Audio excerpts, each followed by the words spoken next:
What's going on, everybody? It's Bill Bailey with today's Boondoggle.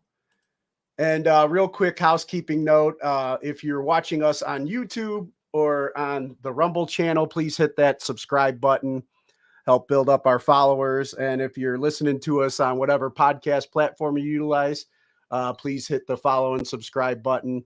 Help us continue to bring you interviews like the conversation I'm about to have with you right now with Mr. Tim Williams from Vision of Disorder and current project Rollin Coffin.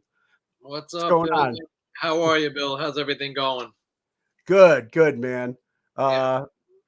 Like we were talking a little bit before we went on, just like adjusting to that weather change, It's Yeah. like I feel my age when it starts getting colder, Oh from yeah. like Oh past yeah. injuries and stuff. It's like I Yeah. can predict the weather better than most weathermen. It feels like. Absolutely. I can completely agree with that. Here, in New York, we're still, to be in October, it's still pretty warm here. Like I said, I was talking to you before we got on that it rained for like a week straight here. But other than that, we're kind of easing out of summer, and it's still, there's tons of people out today. It's a pretty beautiful day here in the city. Nice. Hey, so I know, like we were talking a little bit before we went on about long-term friendships and stuff. But before we get into that, usually when I have somebody on for the first time, I like to get a quick background. Uh So, huh. do you remember what you originally wanted to be when you grew up? We're going there. That's fine. I believe it or not, I wanted to be a naval aviator. Nice. I wanted to be a fighter pilot for probably my entire life. I always that was one of my main things. I don't know. People. You think about a lot of these things as you're growing up. I always kind of wanted to be. Carpenter thing always rang true to me. I'm a carpenter by trade, believe it or not, and I take it really seriously, and I really, really enjoy it. And other than that, though, interesting enough, I'm this is true. Ever since grammar school as well, I wanted to be a singer of a band. Like no joke, Vince Neil was like my hero in like fourth grade. Nice. Yeah, so And those three things. yeah, and it's funny you mentioned naval aviator because like, I kind of that was one of my things when I was a kid too, but the closest I got is I served in the Navy and I actually worked on F-14s. Oh, cool. So I actually got to work with the fighter pilots and send them Yeah, up off the aircraft carrier and bring them back and stuff like that. And that's incredible. it was a cool gig, man. Yeah. You know, What ship were you on? the Theodore Roosevelt Oh aircraft wow, carrier. my father, he served in the Navy as well. He was an electrician. He was on the USS Saratoga. Oh, nice. Yeah, yeah. And then when he was on that was the biggest ship in the fleet. That was before the Enterprise and all that. Oh, wow. So, Nice. my dad, that was pretty drilled into me. He was pretty supportive, let me do whatever I want. But the Navy and the military was something that was introduced to me very young. My dad was very, very proud of that. He did an active stint, back in the I guess the 60s and the 70s, and that was taught to me and told to me from a very young age. The Navy and the military is a big thing in my house. Yeah, I don't want to mess with my camera and green screen, but like right over to my left, I'm down in my man cave and I got my shadow box and everything for my retirement from the Navy and all my like, certificates and stuff That's like that really hanging up cool. down here. That's awesome, man. That's really great. That's so you worked on the F-14s, or you just hooked them up and sent them off the ship? I kind of just hooked them up and I did the safety checks and sent them off to the next guys. And I was like the brown M&Ms or whatever on Right. the aircraft carrier, the brown shirts, That's cool, man. That's awesome. sent them off to the professionals. Those are serious planes, the F-14. That was a serious bird. My dad, they did the F-4 was the big bird for him on those. The F-4 and the Skyhawk. Those are the big airplanes that he was dealing with on his ship. Oh, nice. Yeah. Yeah, it was really cool to go with my daughters to, my daughters took me to see the new Top Gun for Father's Day this year. And, the Mavericks at his locker and he's showing all these patches of all these different fighter squadrons. And I saw my squadron on there and I was like, yeah, Oh that's my wow. squadron. You That's know, really cool. it Yeah, was we really went. I cool. took my daughter. Me and my daughter went to go see the second Top Gun too. We thought it was pretty good. Needless to say, I was obsessed with the original when it came out. Like obsessed. Yeah. Yeah, so that was definitely probably an inspiration for you back then. Yeah, without a doubt. Yeah, me too. That's But cool. then you kind of went the goose route, and started doing singing. And Well, it was an interesting thing. Those two things, being a singer and the Navy thing, those were like dueling egos in my mind all the way up. But I was always kind of writing and singing on a very basement type level, almost not with anybody, just kind of singing along to like Motley Crue or Guns N' Roses or any band, Anthrax that I was listening to. This is way back. This is the '80s, and believe it or not, and a lot of people know this story if they follow me.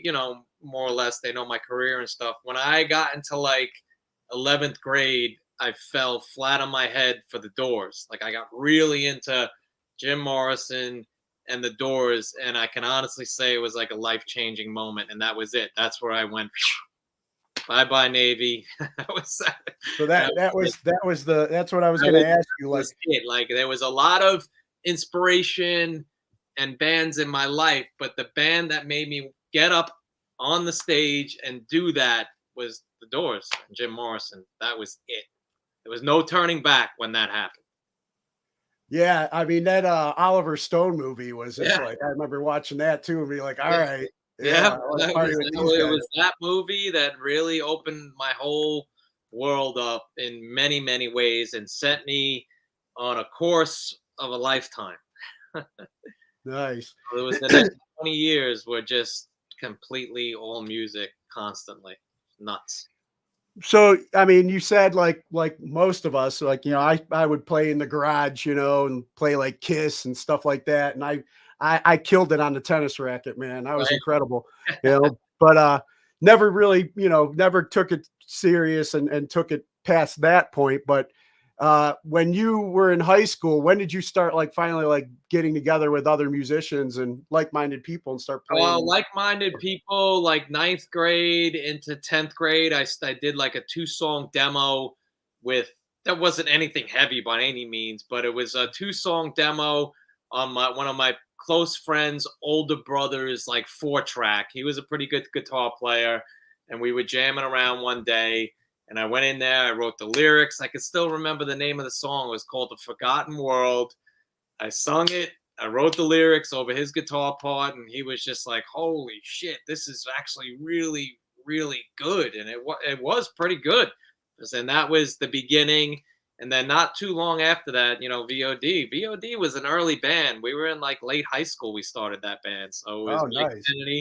Mike Kennedy and Matt Baumbach of VOD. We were still in high school. Oh, wow. Yeah, yeah, we won the high school talent show.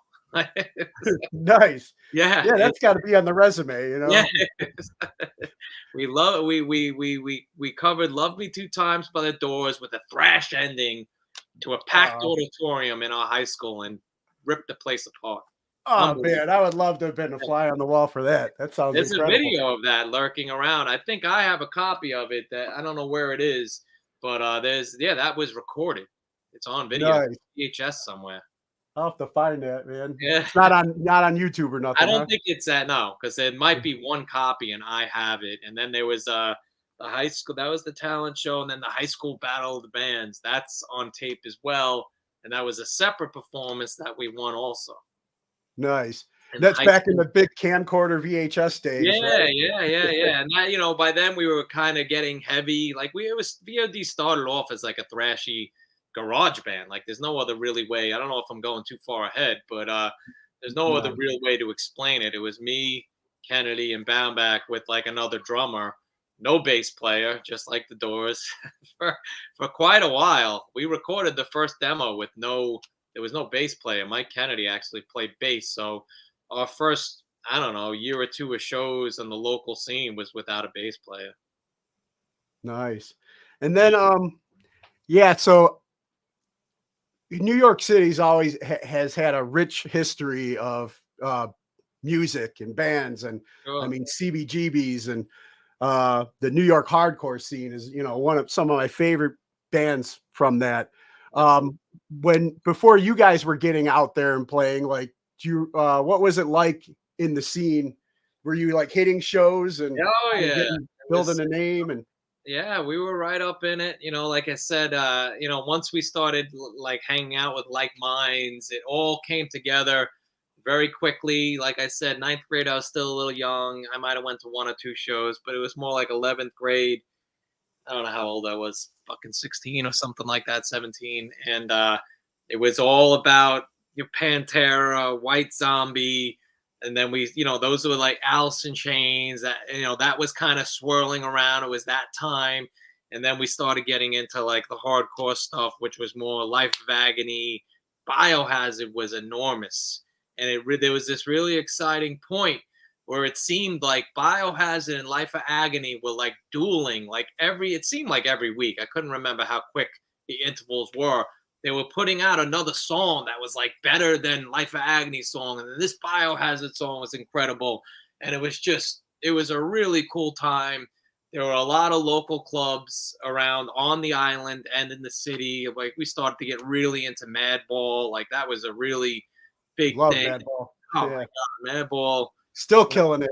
Oh, still killing it. And we were there real early in the days when it was like at the wetlands. It would be like Madball, Life of Agony, Dark Side, Sub-Zero, all on one bill on a Sunday. And it was just, you'd go to the show and it was like thugs, like real crazy people, like out in the pits and stuff like that. And it was, I was young. And it was pretty wild. And then, there was a lot of local bands like Neglect, more on Long Island, because that's where VOD came up on Long Island. I don't know if you're aware of that or not. But so you had bands like Mind Over Matter, Neglect, Disciplinary Action, like Silent Majority, all these bands. And it just seemed like every weekend, even sometimes during the week, especially in the summer, there was shows going on. And you just hopped around from show to show. You'd be going to shows all weekend long, and some of them will just be like your friends. Other ones you'd go into the city, or you go up to New Rochelle, see Life of Agony's playing with Biohazard on Thursday night. You'd go and you'd see it. And what was cool about Biohazard, Life of Agony, Madball, all that hardcore stuff, they were extremely accessible. Like you could go up to them and just hang out and they'd treat you like a human being. It was, that was everything. Yeah, I used to do concert promotions here in Cleveland because I didn't have the discipline to learn an instrument and play, but I was friends with a lot of musicians, like the guys in Ringworm. I kind of like grew up with and ran with, like me and Frank. He's now in Hatebreed. Used to live together and stuff. Nice. First show I ever booked though, and talk about like just freaking trial by fire and like really putting it out there. Headliner was Scarhead. Oh, and I was like, if this doesn't go well, it's gonna be the first and last thing I ever do. Yeah. Ezak, yeah. But me and Ezak ended up hitting it off. It went very well, and still friends with him. Very personable guy. You just, you just gotta get in there with him. I've hung out with him a lot over the years. I haven't seen him in a minute, but oh God, through both of my bands, he was always around. He's part of the scene. He's always there, and VOD took them on tour. We toured with Scarhead. We did a whole national tour with them, and it was great. It's awesome. He's actually, he's a cool, funny guy. Oh yeah. We had a lot of fun with him. Yeah, he was living out here at that time, and like I said, I was living with Frank, so he would come over and hang out, and just like I'd hear the stories, and I'd be like, dude, you're bringing this guy to our house, and he was so cool, such a good dude. The stories are real. I've seen some of those stories, and it is, Yeah. But yeah, everything ended up working out. But of course, the promotions and being involved in that, as time went on, wasn't a good thing for me, as we'll, get into. Tough business. But when you were building your guys' name, what was like, how was it trying to, with all that out there, how was it to get vision of VOD out there and start building your brand there? You hear this in the music business. A lot of it is luck, timing, and obviously if you have what it takes, you know, and VOD could not have landed at a better time. The Long Island scene was bubbling. The city was still banging. You know, we were kind of early. We forced our way in. We fought. We played every fucking show, just to, you know, here, every show we could possibly have played. And we were good. So people liked us. And, you know, we were a little more thrashy than like your average hardcore band. And there was also, you know, a lot of singing vocals, which you didn't really hear much around. So people kind of grabbed onto it, you know, and, you know, we played Long Island and we did really, you know, it took a while, but we got in there. We played like Hotel Leningrad, and the Angle was one of, you know, before that was like our first show that got us into, you know, the Long Island scene, you know, and it was like a kind of, you know, the two play club of the time was Hotel Leningrad, and you know, we played there a few times and people ate it up. And basically what started happening is we started getting a buzz on Long Island, playing the Right Track In, playing those shows at the Angle. And then a really big break for us was this club called the Roxy, which was out in Huntington, and Frank Cariola was the old promoter there. And they had national acts there like all the time, and he would always invite VOD out with these national acts. So we find ourselves sharing stages with anybody from Motorhead, Typo Negative, Life of Agony, Korn, anybody. And it was just, we were getting exposed to all these different types of people. And all the while we were kind of chipping away at the city, you know, maybe not really getting in there just yet, but we were getting there. We were starting to meet people and know people. And from the demo to the 7-inch, you know, we would just, you know, we were out there, we were present, we were everywhere. And we started, you know, a big thing which really helped us break into the city was New York's Hardest compilation. I'm sure you know of it. It was a big thing done by Rick from 25 to Life. He was the one that got us on that. And a quick backstory with that is we would just, one of the bands on there, and I don't know, we recorded Suffer and another song called Deconstruction. And Suffer, I guess, impressed everybody so much that wound up being the opening track on that New York's Hardest thing. And that was a big break for us. Like that thing went everywhere. And now you're the opening fucking track on that. So that was big. And right when that was happening, H2O was coming up. 25 to Life was playing every weekend. Madball was around. There was just now all these city bands were around, and we were getting on shows with them. And it was Coney Island High. It was a venue on St. Mark's, and it seemed like every single weekend for 6 months we played there with either H2O, 25, whoever. And it was just a rotating door of bands and people. You know, Fahrenheit 451, Candiria, well, it was just everywhere. And it was just, you were playing in front of hundreds of people every time you played. So that was like the beginning. And it just went up from there. And then a really, really big break for us was we played, I always tell this story, but it was huge for VOD. VOD was not the same after this show. We played the Roxy out on Huntington on Long Island with Korn. And this is before Korn. They were just starting, like they were already exploding, but they hadn't, you know, not got the life level. Like they were big, but they were buzzing. We went on right before them. We were, you know, on Long Island, we were playing to like 300 or 400 people whenever we played before that show. I'm not kidding. Like a month later after that show, we showed up to do a headliner at this club called the PWAC, and there was a fucking line wrapped around the building. We went for playing 400 people. That show had like 2,700 people in it. Wow. They had to open up the doors. People were going crazy. It was a gigantic warehouse, and people were just going to bust the door down. They just had to open the fucking thing up. And that was our show. And that when that started to happen, that's when the record label started showing up at the shows. And then the rest is history. Yeah, I was going to ask you too, and you kind of answered that. But like, I mean, how building your brand and building your name and getting out there, you know, before the age of like social media and like it seems like kids today just count on Facebook and streams and stuff.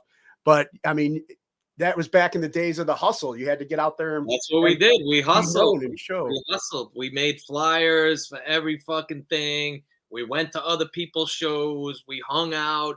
We drove places. We played anywhere. If somebody asked us to play a backyard out in Patchogue, we'd go and play.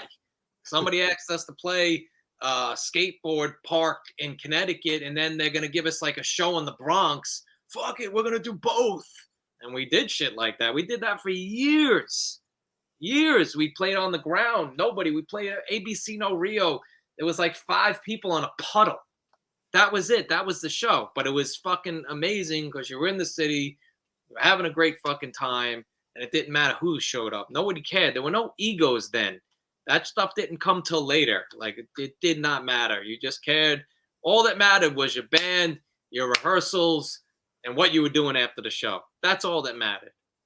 Yeah, that's awesome. And that's what kids today need to hear, Hopefully they some of our audience will take some notes watching this lesson of you got to keep the hustle going despite you gotta hustle. You gotta and everything we got today. You got to have that work ethic, You do. You really, really do. You gotta love it. You're not gonna do it if you don't love it, because sooner or later you're gonna get tired. Yeah, oh yeah.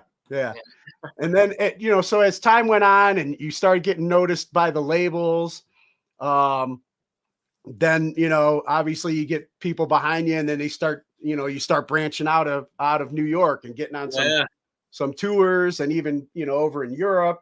Oh yeah, a following. Like talk about how that started coming to be. That all started like I said, when we did that PWAC show, there was like a series of PWAC and Northport Pipeline shows, like really big shows on Long Island. With I'm telling you, thousands of kids would show up. Like VOD was like, I don't know, was just I guess all the rage for like a pocket in time out there, and we could do no wrong. The songs we were recording were getting better and better. The shows were getting better and better and bigger. And like I said, now city bands were coming out to play on Long Island with us. So there was a big Madball VOD show, which was enormous. We went on Madball and us. There was a VOD H2O show that was really big out there. And like I said, the label started showing up.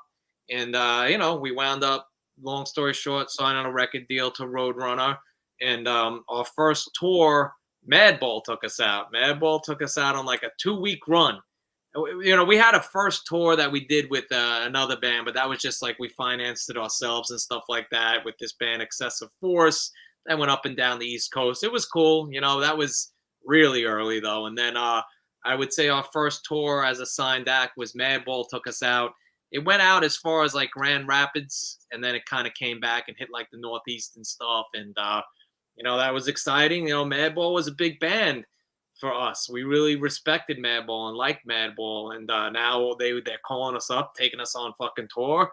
We were loving it. It was cool, and it was Madball. The shows were pretty packed, and we were going on. I'm pretty sure we were going on right before them, and we were doing really well, and everybody was getting along, so that was cool, And then like right after that, we went on a national tour with Earth Crisis and Downset. So that was our first time around the whole U.S. And that was cool. I never been, I've been around, but I never drove a van to fucking California and was doing shows along the way. And, that's a huge moment in anybody's career, when you break out of your hometown, then you break it out of your city, and now you're going out of your state. And now you're driving, doing shows across the country with a national band from California. I made sure I was driving when we drove into California that night. And our first show was in Berkeley. And I can't remember the name of the club. But that was the first show, and it was incredible. Fucking Lars from Rancid's hanging out. Place is fucking jam-packed. It's us, Downset, and Earth Crisis. We ripped the roof off of that place. Like, that was uncharted territory. And it was a low stage, I don't know, 1,000 kids in there, just avalanche of fucking people. Do you remember, like, about how old you were during that time? I was like 20. I wasn't even 21 yet. I was 20 years old. I mean, what a life experience. And, grow up quick, hitting the road. It was California. Shit breaks down. It's on you, man. You gotta forget it. There were no Google Maps. We had literally a binder of directions to each show, and we would just get a hotel along the way. They probably didn't have AAA back then either with the trip I tips. think we were smart enough to get AAA. I think we might have been smart enough to do that, but we had our own van. I don't even know if we had a trailer with that tour. We might have. We might have got a trailer for that tour. But Downset had a bus. Earthquake had an RV. And I remember going through long fucking night drives, just following that Earth Crisis RV, like off in the distance. And just fucking driving 3 o'clock in the morning, just like, holy fuck. Wow. Yeah. And then as time started going on, then when did like the tours overseas and stuff start?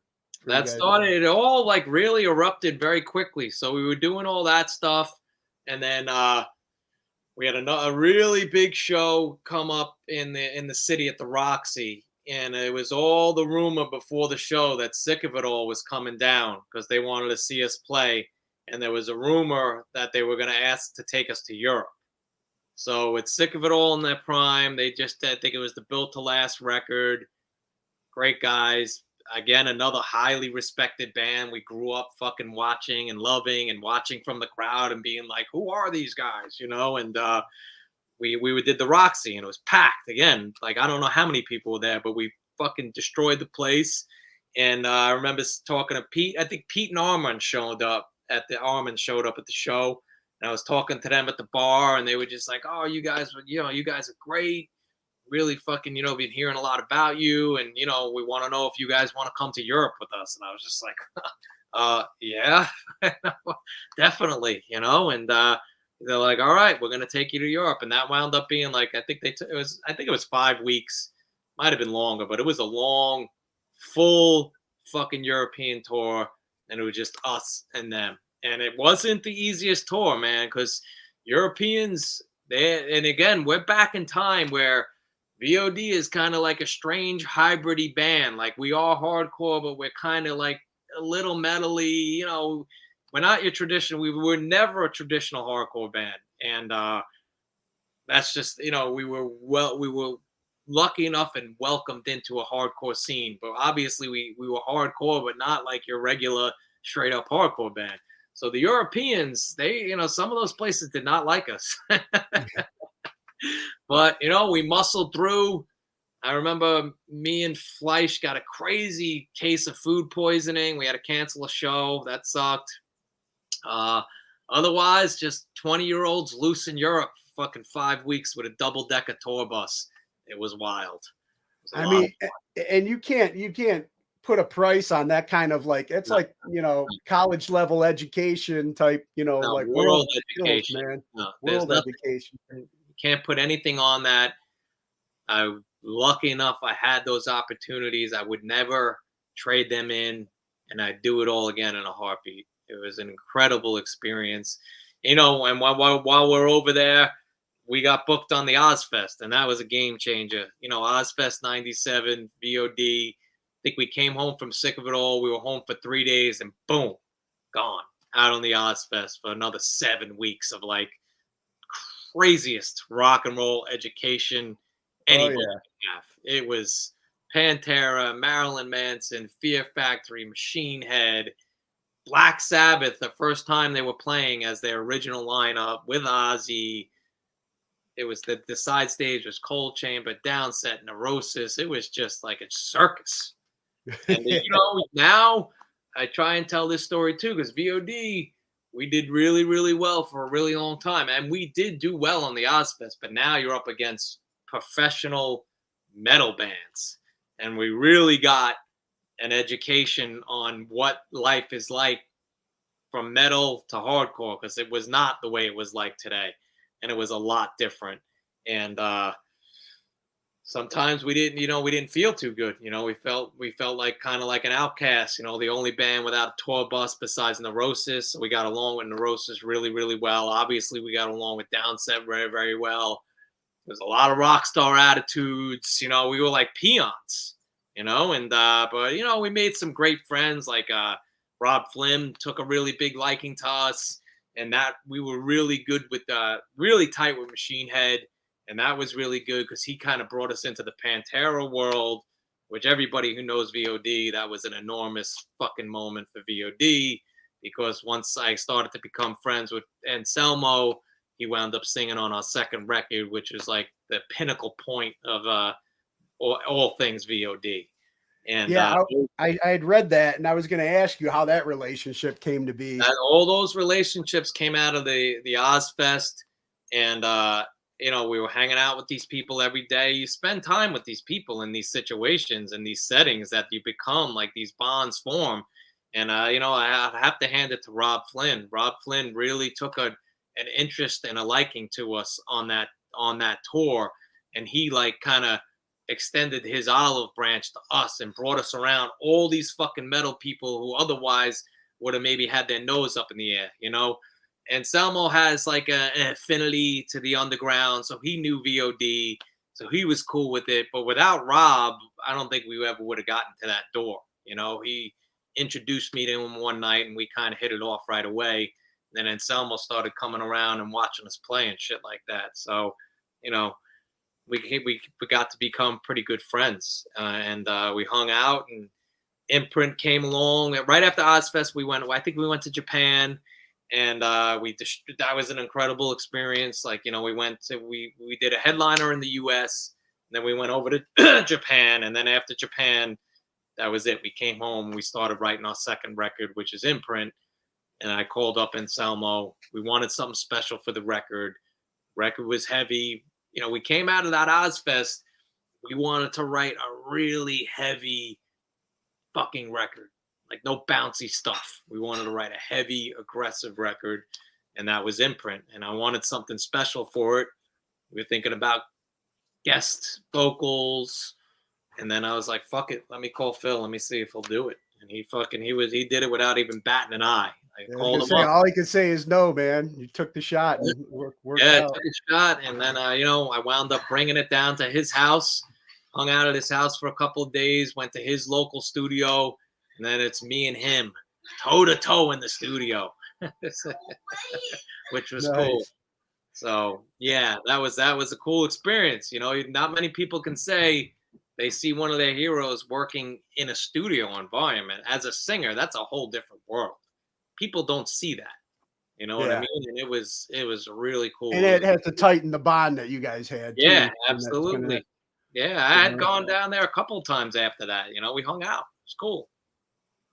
You know, you get that guy in his element. Like, he was a cool guy. He was a mellow, pretty cool guy once, you know, everybody was away, you know? Yeah. Yeah. Well, it brings up a question then for me. I mean, what's your thoughts on the tribute, the Pantera reunion? An interesting question. You know, no one's ever asked me that, so that's cool. What's my fucking thought on the tribute? Oh God, I don't know, man. You know, I guess now's the time. You know, with the brothers gone, you know, rest in peace. Very sad. And it is his band. It's him and Rex. It's their band, and it's their shit. Why? What? They can't go out and play it. Obviously, they're not getting the brothers back. So it's like, all right. I know, you know, I hope everybody trains and is ready to fucking throw it down, because, you know, those are some beasts of songs. Last I heard, it was what, Zach Wilde and Benante are playing. Yeah. Interesting choice. I think it's a good choice, and I respect very good, I believe. choice, you know, and I think they're gonna do it justice. I think it's gonna be great. I don't know how long sets they're gonna play. I'm sure the tour schedule is gonna be spread out a little bit, because, you know, those are some beasts. Those songs are fucking hard songs to sing, man. And but, you know, I'm not against it. It's their fucking band. Why would they? Why can't they go out and play their stuff? You know? Yeah, I mean, I'm more like, I'm pretty excited. I think I agree. Good choices with Zach and Charlie, especially the relationships that they had with the habits and everything too. You know, it's still going to come down to, does Phil still have? I'm not going to say that, but yeah, I think everybody's asking that question.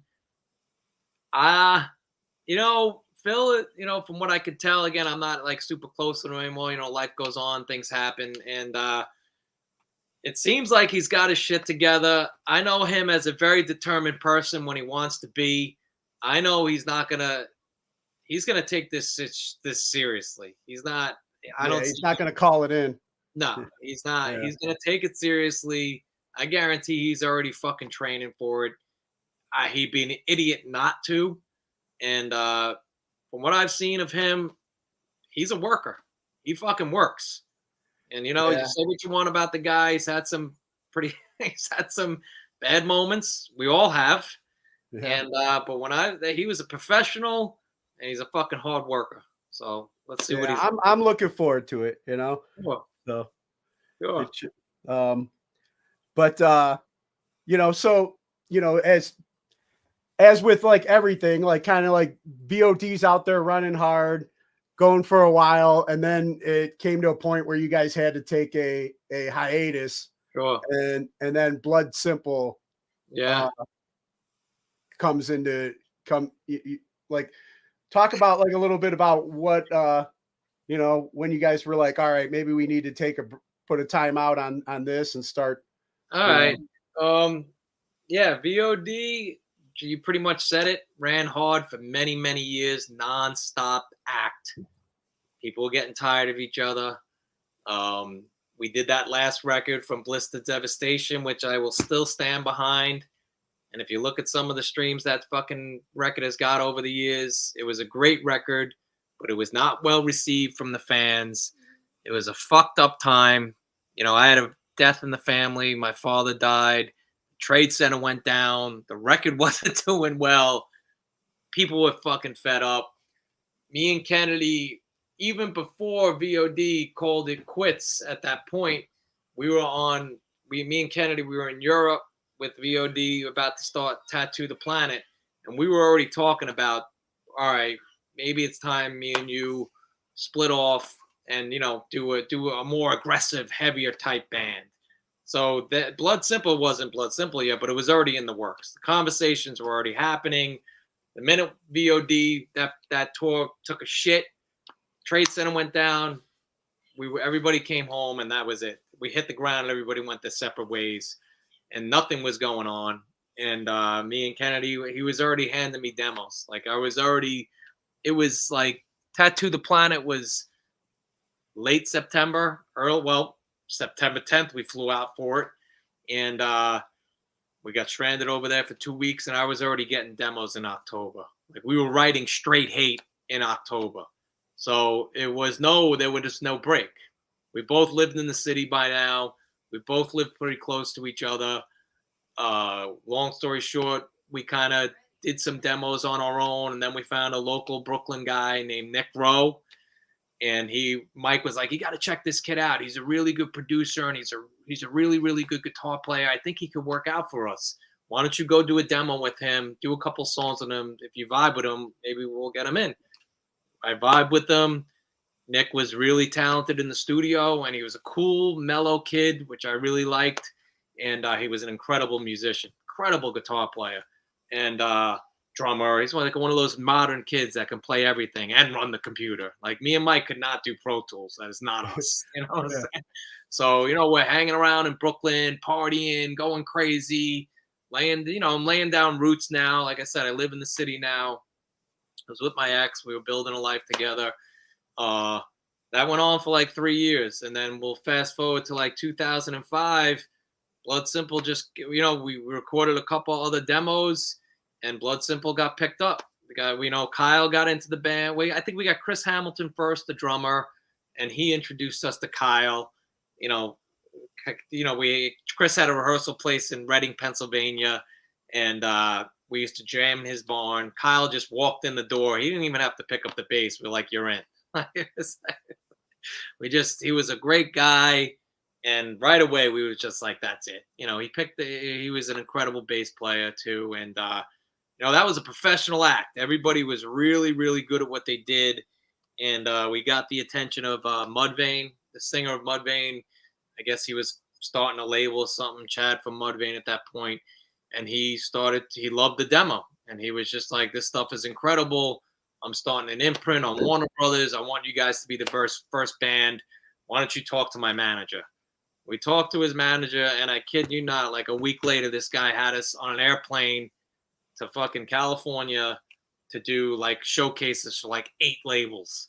And Warner Brothers fucking picked us up right away and brought us to Garth Richardson, who heard the demo and it was just like, there's something here. This is good.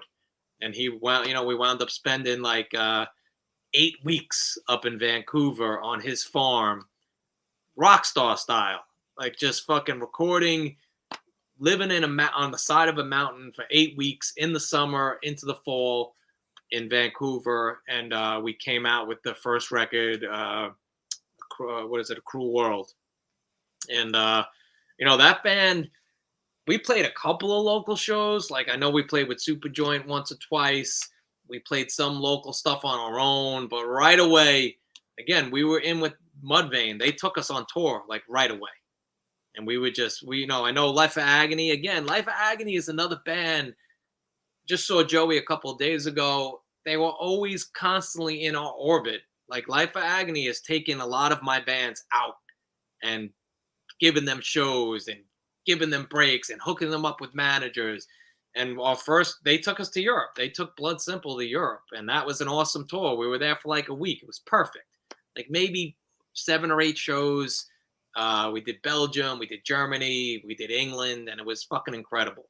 And they just took us because they knew me and Mike, and they liked the band. And, we came back. I get it. Bloodsimple took off like a rocket. We were doing like enormous fucking tours, metal tours, nonstop. We were gone for years doing that band. And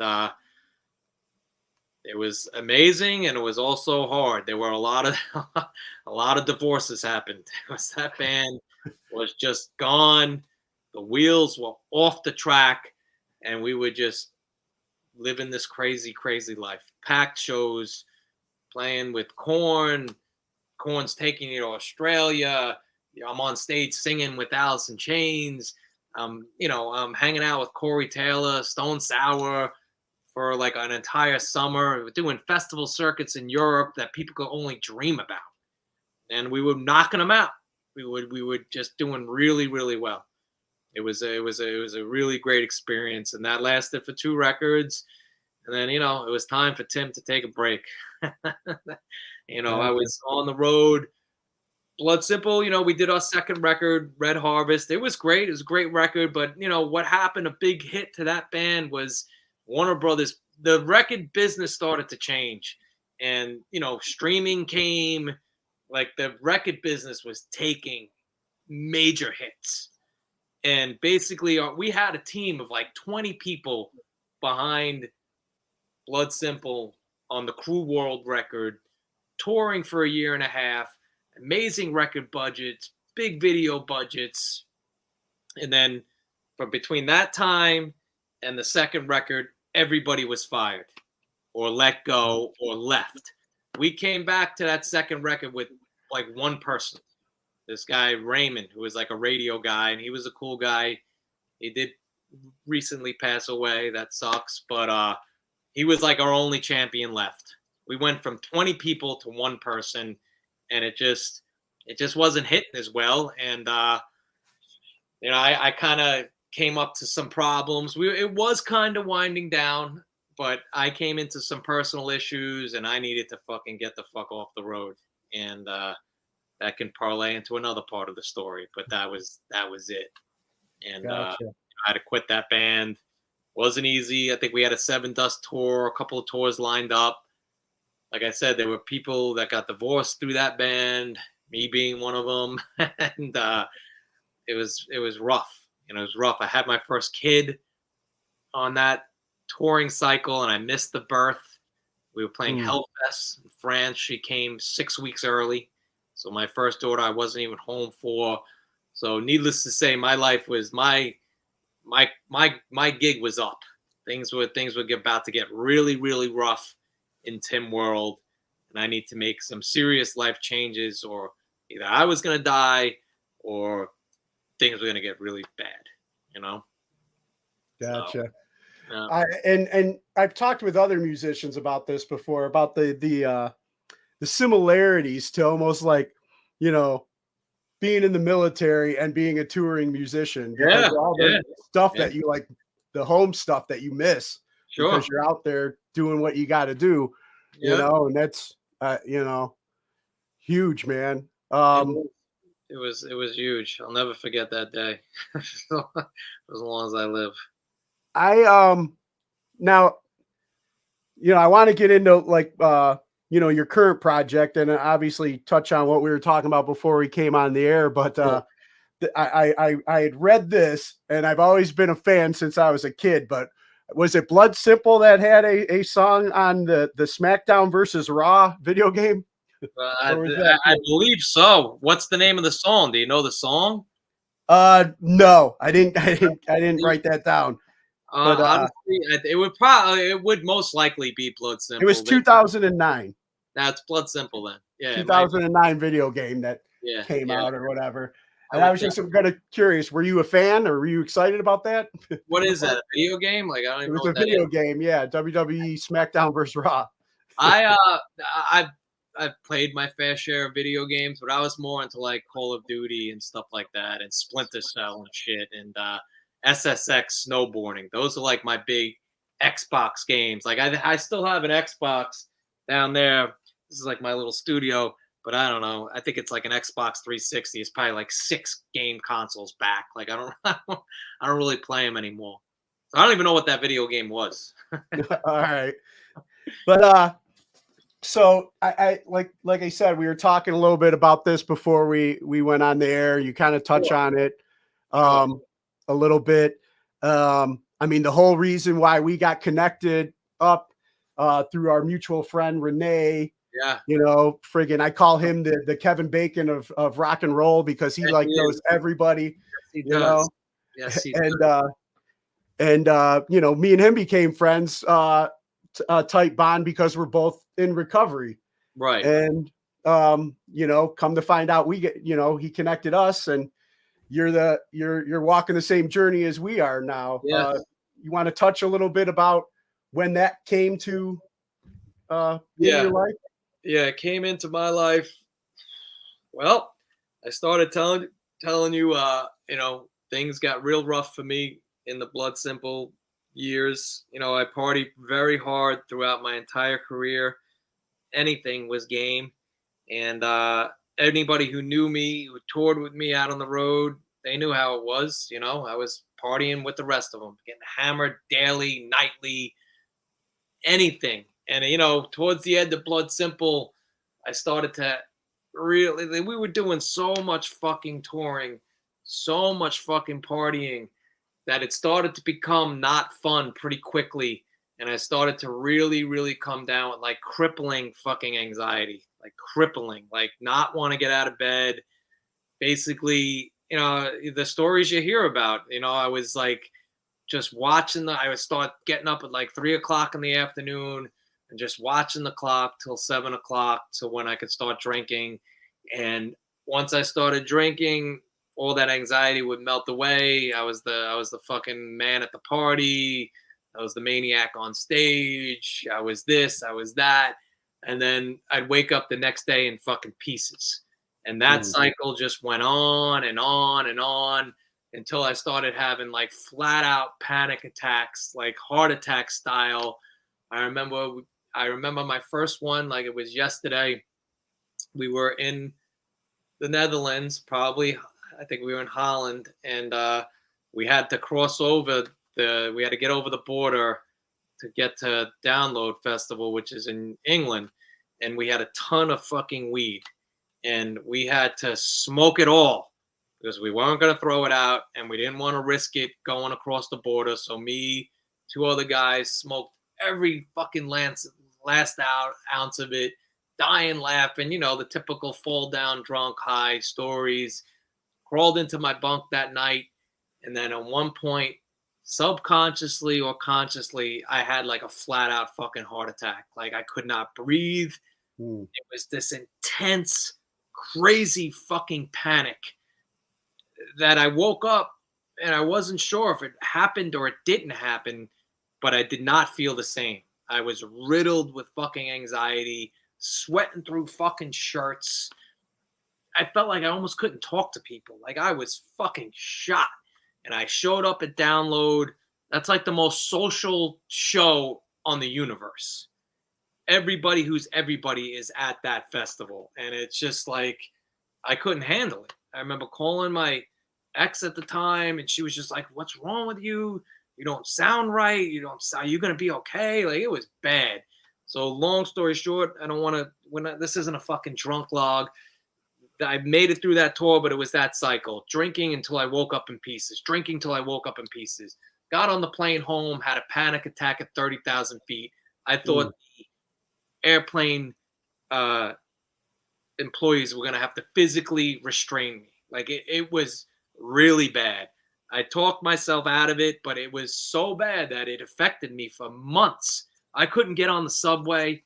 I remember going to the machine shop as a producer I record with, and he lives through the Holland Tunnel. And I was going to record some vocals, and I couldn't even drive through the tunnel. Like I was riddled, and it took so long for me to get right. And basically, I'll just cut to it. 11/22/08 is when I decided I can't fucking take this anymore, because it went on. Like I said, my relationship fucking tanked. I was kicked out. I was fucking on the street, and I had to move back fucking home. Terrible shit. Just had my daughter, who was not even 1 year old. And I'm already fucking down to weekends, seeing her on the fucking weekends because I train wrecked my entire life.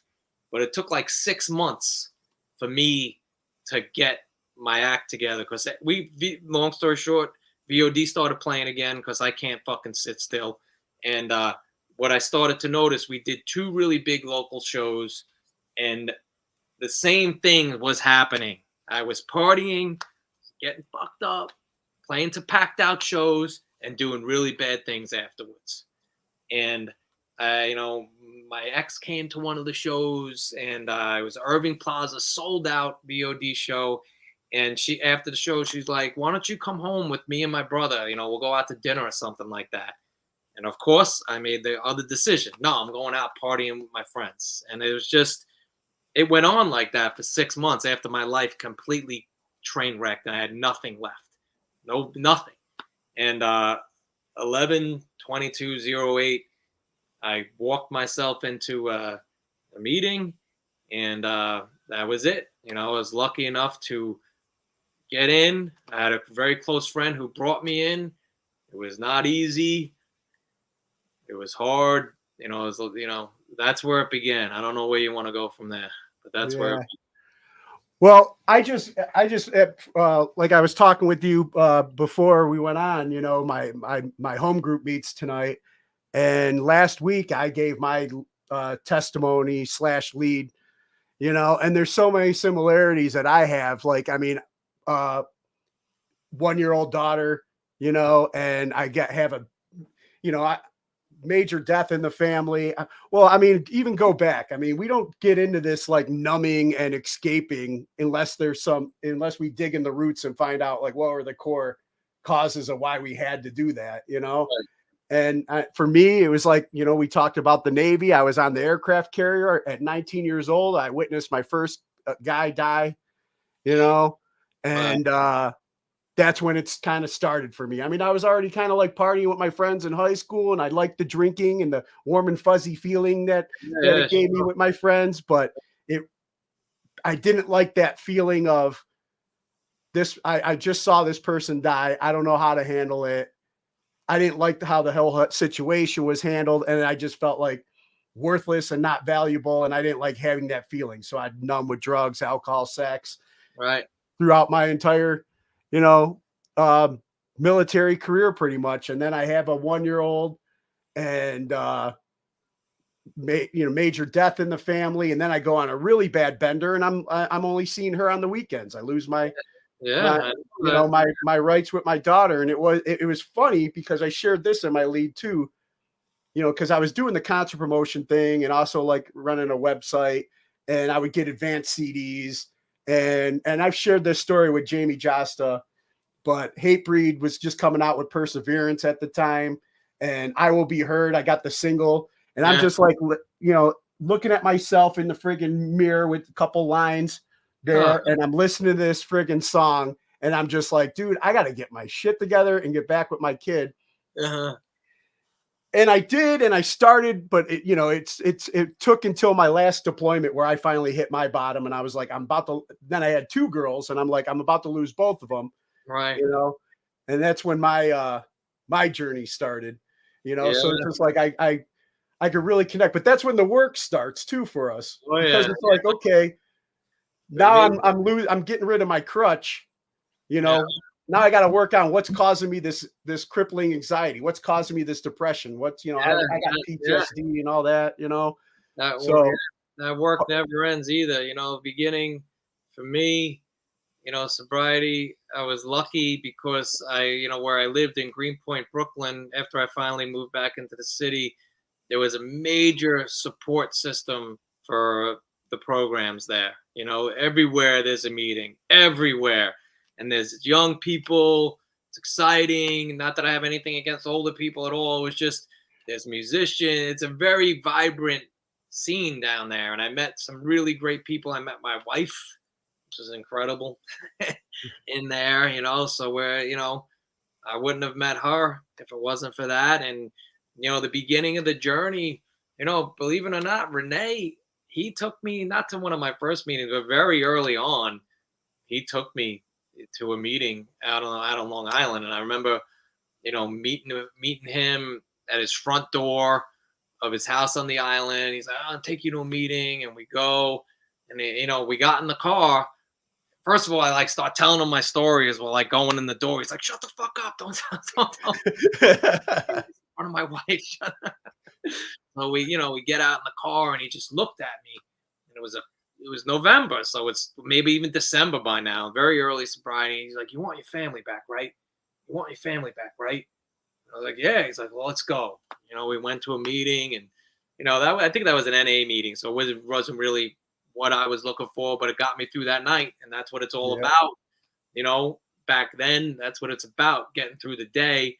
And like I said, I made it back into Brooklyn, and that's a point where this could be bad. I can get into trouble. I'm on my own again, and this is bad. There's bars. I know where all the drugs are. I know where the girls are. I know where everything is. But I kept going to meetings, met some people, but it was a lot of, I'm a stubborn person. I'm fucking 13 and a half, almost 14 years in, and I still have so much to learn, and oh yeah, I do the best I can every day. I still have, I got rid of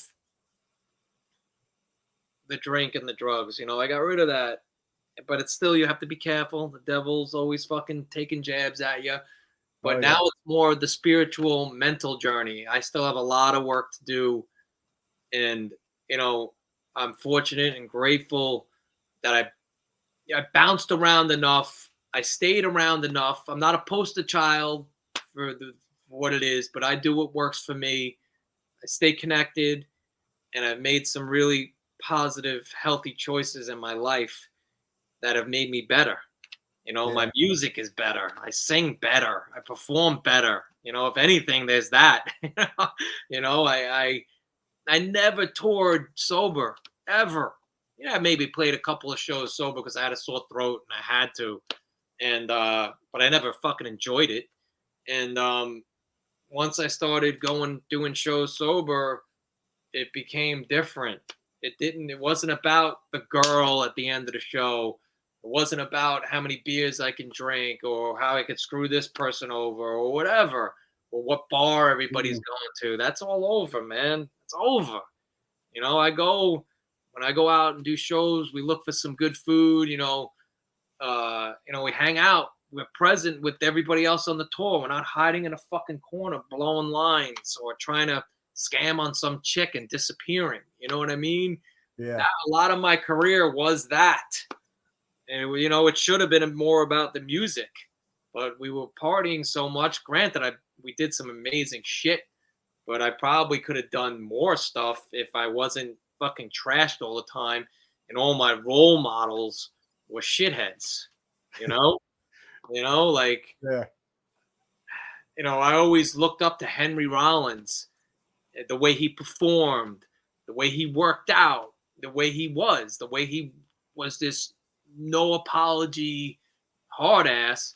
But I always like, oh, I can't be like that. He's sober. He doesn't fucking drink. Fuck it. Forget that guy. Let me go on to this fucking loser. You know what I mean? And, you know, all my role models were bad news, you know? And guess what? Now I'm older. You know, like you said in what you discovered about me in this interview, I got thrown into this fucking career at a very fucking young age where my personality was still forming. My shit was Yeah. not formed yet. And I beat the shit out of myself trying to be whatever it was I was trying to be. But guess what? Now I'm older. I got a shit ton of life experience under me. I don't need any more fucking role models. I am a role model to my fucking kids. And Amen. so I don't give a fuck anymore about anybody like on that level. You know what I mean? If you're cool to me, I'm cool to you. You know, and that's how it is. You know what I mean?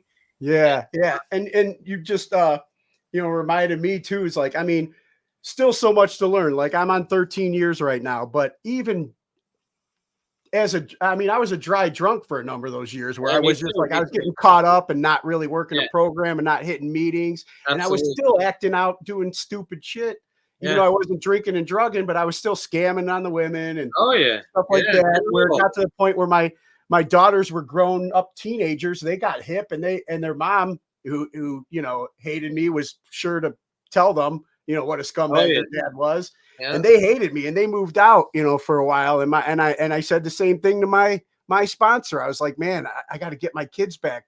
Help me get my kids back. I need my kids back. And he's like, well, you're not going to tell them that you're going to do better. You're going to show them. And it Mm. became, action. We Yeah. put on Life 360 on our phones, not so I could track them necessarily, so they could track me. And when dad said, hey, I'm at a meeting at this church, they look it up. He's at that church, That's cool. and I Cool. was able to earn their trust back and now have that relationship today, That's great. because I finally had to, get serious about it. And like you said, man, I ain't the poster boy either. I'm grateful for being here at the, almost like ground zero here by Cleveland and Akron, Right. Right. for this amazing Yeah. program that we got. But it's still a learning thing every day, man. And like you said, the devil's always trying to figure Oh ways to yeah. It's get me always taking jabs. It's to always cost me. taking jabs, man. And I'm working. It's it's a journey. It's not. You don't just get fixed. And Uh, I've met a lot of great people. I moved again. Now, I'm still in the city, but I moved to a different area, and right away, I got linked up, and I met some really great people. And like I said, my wife, we have an incredible thing. It's what they say. It's better than you ever would have dreamed. yeah, yeah, exactly. Well, and it's definitely been getting there for me. I mean, like I said, the relationship I have, and now they're grown women. They're my oldest just turned 22 this week. My youngest is 18 and graduated now, and they like hanging out with dad. Dad's cool now. Yeah, And you're talking about like the cool meetings and stuff. Like there's an old timer one that I like to hit here pretty regularly at 12 and 12, and I get a lot of wisdom from the old guys, sure, but sure, my sure. home group covers a lot of the gamut. But when I connected with Rene and started like zooming with him and his group, Yeah, his man, crew. Yeah, his crew. They're good guys. yeah, it was just like A one of the couple of things that guys. I was mostly worried about when I first got sober, because I loved being involved in the music scene. Sure. Maybe not the drug. I'm going to get rid of the drugs and everything else, but how can I still enjoy music? And I enjoy it so much more now. Yeah, yeah, absolutely. And now I'm meeting like-minded musicians that I can actually have like real conversations with. Yeah, yep, yeah. No, you find that there was always like whatever tour we were doing. Again, we came up in the hardcore scene. Straight edge was everywhere, and we always wound up getting along with everybody. And there was always these straight edge kids or whatever kids that didn't party that you would hang out with. For the couple of days you wanted to clean up, and you'd see them on tour, and it was always cool. But now it's like, a lot of us are older now. You go around. There's a lot of people been through the ringer. Like they're done. Yeah, yeah, oh, yeah. if I'm up past my bedtime these days and I don't get adequate sleep, I almost feel like the hangover days again. You No, know, no, it's always like I like gotta. whenever VOD plays and we're headlining, we're going on at 10 o'clock. None of this fucking late shit. We want to be on stage at 9:50, 10 o'clock. You know, they always try and push us back. We always wind up going on at like 10:30, but that's it. That's my fucking spot, and that's it. That's my voice is fucking ready. I don't do fucking late shows, man. Nah. Hell no. Now, I don't want to cut into the time frame you gave me, but I appreciate you sharing that with me and being able to talk about that. But we got to talk about the new project, man. We can't leave without talking about Rollin Coffin. Nah, I appreciate that. Yeah, Roland Coffin, man. You know, it's different, but it's all good, and it's what I'm doing now. I'm very proud of it.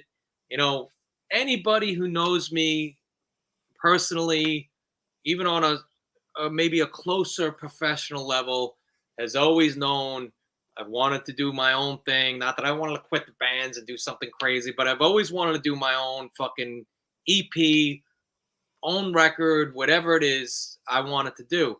And you know, did VOD forever, did Bloodsimple forever, went back and did VOD forever, and then things started to get a little quiet in the last couple of years. Pandemic hit, fucked things up bad. People get involved in their own lives, their own schedules.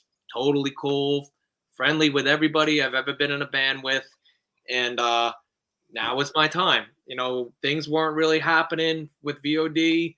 I was getting fucking antsy. I started seriously writing my own songs, and I wrote a couple of songs. I linked up with a co-writer, Colin Schiller. He's down in Tennessee. I sent him a couple of demos all through this time, a couple of years with VOD. With that, I was sending demos out of songs I did. I flew out to California, did a couple songs with a producer out there, did a couple of songs with this guy, and nothing really quite fit until I sent it to this guy down there. And right away, I was like, that's fucking it. And now this is good enough that I'm going to fucking put this out. And that's pretty much how Rollin Coffin started. It's me. It's right now the project basically is a studio project with me and my other guy. We play, you know, I write the songs on either an acoustic guitar or eventually an electric guitar. He helps me co-produce and write them. And we go into the studio. We got a producer here in Brooklyn that we really, really like. And we all just fucking come together. And I've been writing some really incredible songs. And my core audience has been great. It's been well received. I'm happy about it. And, you know, I'm proud of it. And I know it's different, but I don't care. It's different is good. You have to evolve as a musician. And again, you know, I've always kind of been somewhat not like a stereotypical singer. And what I'm writing now, this is the kind of stuff that's coming out. And I think it's great because I have a lot of freedom in the studio. And it's just been a good experience. You know, like you were saying earlier, I mean, we've grown up quite a bit. Yeah. You know, so things, of course, are going to, you know, evolve and change. And we're looking through a different lens when we express ourselves now, you know? Yeah. I'm a little curious, though, too. Like, what was the inspiration behind this name? Oh, wow. That's cool. It's a good story. I like it, at least. Rollin Coffin. You know, I've seen some mixed reviews about the names, but I don't give a shit. Some of the names that are going for that pass for bands these days, I don't even think names matter anymore from what some of the band names I've seen out there. But you know, it's honestly Rollin Coffin is what it is it came from some of the harrowing fucking crazy nights when you're in a storm, either in an RV, sleeping in a fucking van, or if you're lucky enough, sleeping in a tour bus. It's a Rollin Coffin. I've had full-on double blowouts in an RV where the RV is in the middle of the night, you're trying to sleep, and the thing starts skidding off the fucking road, and you think you're gonna fucking die. That's where I came up with the topic or the name Rollin Coffin. All those years I've done in bunks, blowouts, rumble strips, fucking storms in the goddamn mountains when the thing's blowing all over the road. You're like freaking this, thinking like this is it. You're dead. And that doesn't help the anxiety. Yeah, it does not. But it's, you know, I lived that for years and years and years. And there's some nights that are just, you come close to dying out there. And that's pretty much where I came up with the name. Nice. And then, so you're working on an EP, Yeah. or is it done? It's supposed to Done, but come out. it's done. We recorded it. We recorded 2 songs, and then we just finished up 3 of them. We just released our first single like a week or 2 ago, called "Hate Is Real," and it's out there. It was actually premiered today on Metal Injection. Premiered the lyric video, so we're very proud of that. So if anybody's still around, it's in there in the feed, and you get to read some of the lyrics and hear the song and stuff like that. The artwork, I was actually just in my studio for the cover, going over some final touches for the cover. Really love the cover, and just getting some stuff, the packaging together, and then vinyl takes forever these days. So we're about a couple months out. Just after the new year, the EP will be out, to be followed by a limited edition vinyl release, which is always great. That's something I've always wanted to do, was put out my own, what do you want to call it, solo, branch off, mellower EP. And it's another thing I can hang on my wall, is Roland Coffin's coming out with a vinyl EP. It's something I've wanted to do since day one. We're talking the 90s, and I'm just getting started because people seem to like it. My goal is to hopefully, get the EP out, and then probably shoot another video, probably do a couple of live shows, and then we want to go on to the full length. Nice. Yeah, I got to hear some of it, and I definitely enjoy it as well. And I was reading that now it's going to come out on Static Era Records with Jay Reason's label. Yeah. How did you get connected with Jay? Obviously New York and stuff, but it's not too hard to connect those dots. But I've known Jay for probably longer than I've known Rene.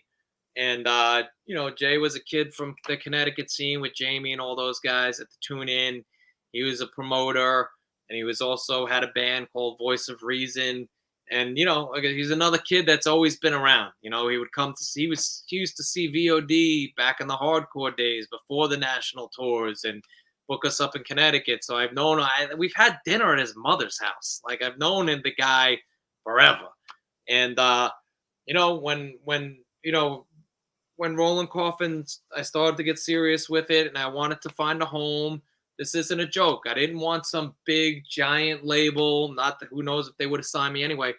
I wanted to do a grassroots release that I can control, that I can watch, and that I can have a lot of basically 100% creative control.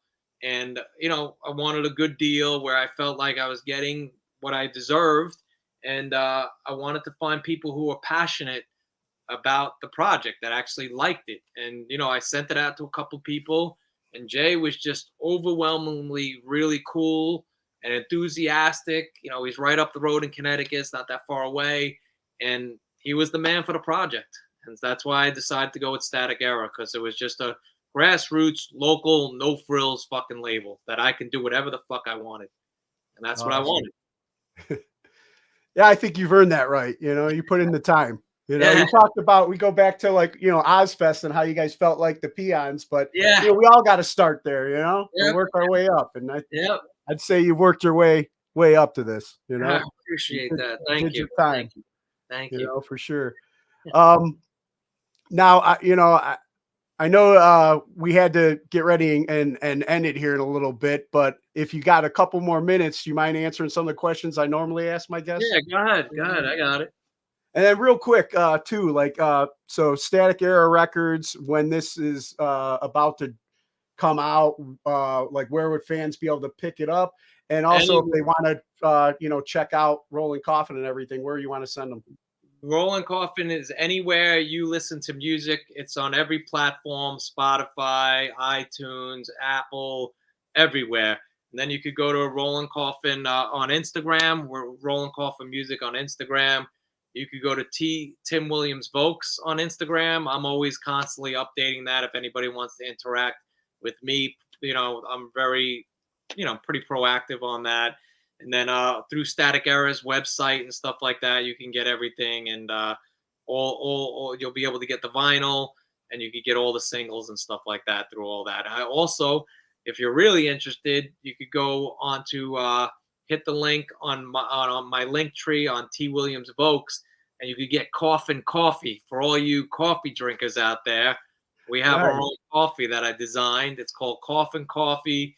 It's pretty damn good, and it's still available. So if anybody wants T-shirts, coffee, just hit the link on the link tree on T. Williams Vokes, and you can get the coffee and stuff there.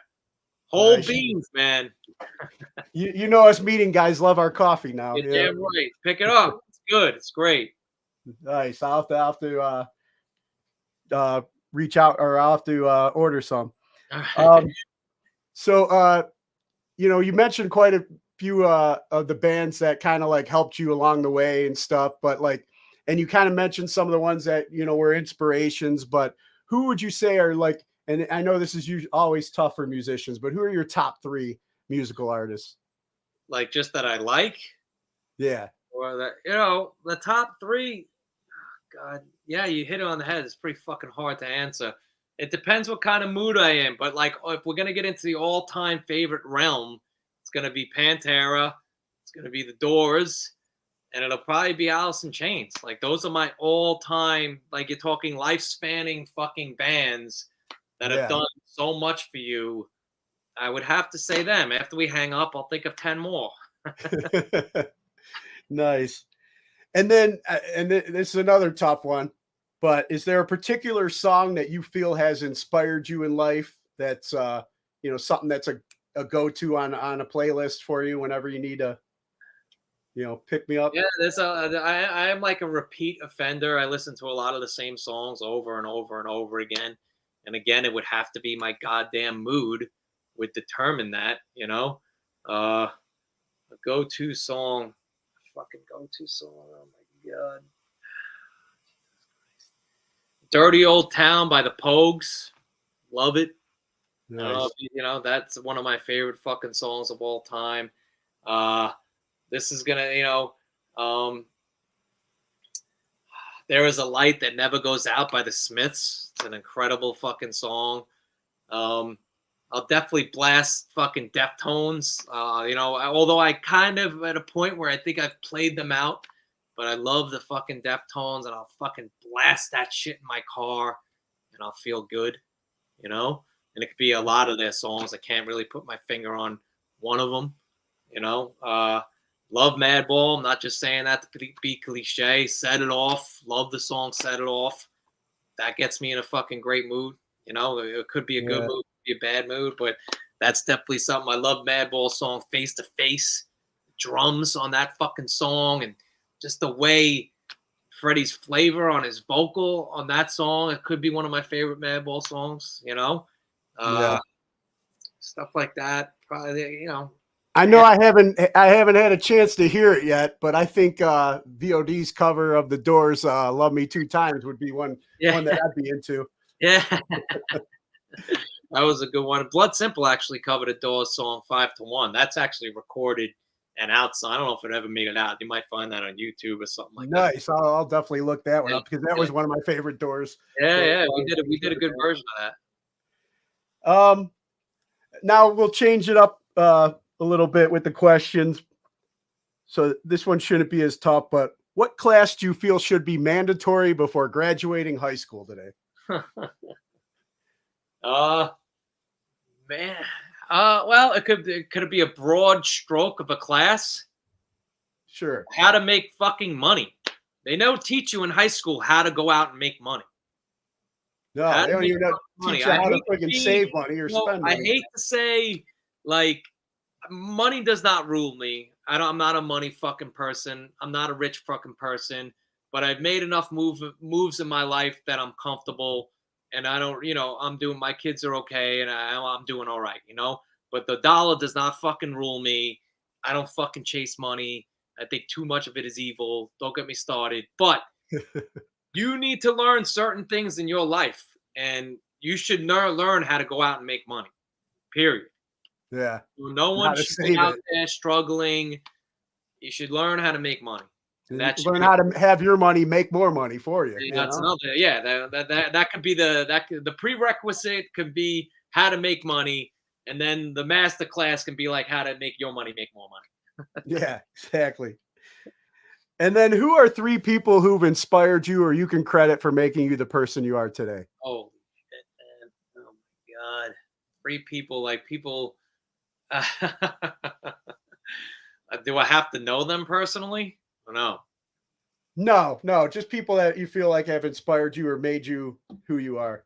It's an interesting. It's another question that after we hang up, I'm gonna be like, "Fuck, I should have said that." This is a funny one. Bob Ross, the painter. Um, I would say a hybrid of Glenn Danzig meets Henry Rollins, and my father, Robert Williams. Nice. And then are there any causes or organizations that you support and encourage others to check out? Well, there's one, but that we already spoke about. Yeah.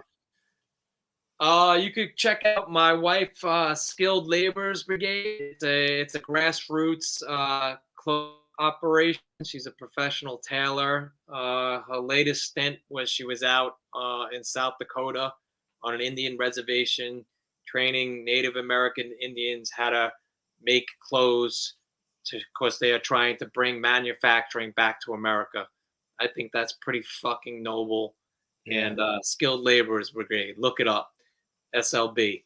Another cause, you know, there's another cause. A buddy of mine, he does a veterans. I don't want to mess it up because it's important, but he does a veterans suicide awareness company that he started. It's a nonprofit for veterans, trying to help veterans who know people who have committed suicide, who families of veterans who have committed suicide. And you being a veteran, I really don't want to mess it up, so it's gonna take me a minute to find it. But it's SIR is the name of his company. You can look it up. It's a great organization. He does a great job with it. He has a flag called the SIR flag, and it's a nonprofit that anybody can look up online. It's helping the veterans. It's helping veterans adjust, and it's helping veterans' families, friends veterans who have killed themselves. Who have killed themselves, and I think it's a wonderful cause. SIR, look it up. He's doing a lot of good work out there for a lot of good people, and he's basically raising suicide awareness among veterans on how many veterans actually wind up killing themselves. Yeah. So go check that out. That's a really noble cause.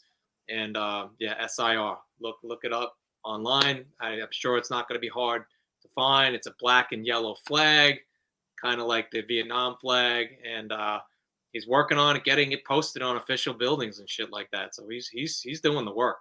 He's a good guy. Nice. I'll look that up. Check that out. Yeah. On a happier memory, favorite toy as a child. Oh, the G.I. Joe Sky Striker. Nice. And then going back to our veterans, you have any message that you have for our military members currently serving overseas? God bless. Stay safe. The world's a crazy place, and we owe you. You don't get enough credit.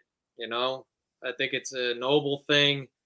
America, it's a wonderful country, great military, and stay safe out there. It's you're doing a job. I respect it. I think of it, and God bless everybody. Awesome, man. Tim, I appreciate you giving me the time, man. It was great talking with you and getting to know you better. This is great, Phil. And this is like my therapy, now being able to have these conversations to still it gets sober. I got to figure out how do I interact as a normal person. I got to talk to people. So it was a brilliant hour, whatever time we spent, and think about it. If you're looking at it from that standpoint, at least for an hour and a half, you were completely taken out of your life. You got to hang out with somebody else and forget about everything that happened today, that's going on fucking tomorrow, that happened earlier in the week. I just forgot about everything for an hour and a half, and that's fucking good. Yeah, that's beautiful. And then I'm getting ready to head to my home group here in a little bit. All right, man. Well, enjoy do it. it for some I'm gonna more. go eat. I'm starving. But all right, real quick then, before I let you go, you mind doing me one last favor? There's no favors. What's up? You mind cutting a promo ID for the show? Just introduce yourself, and you're listening to today's Boondoggle. Yeah, sure. All right. Hey, this is Tim Williams, VOD, Rollin Coffin. You listen to today's Boondoggle. Awesome, Tim. Thank you so much for your time, man. Now go eat. Yeah, all right, man. Hey, Bill, thank you very, very much. I'm sure we'll catch up soon. All right. You got my number. Sounds good, man. Thanks a lot. You got it. Take care. You too.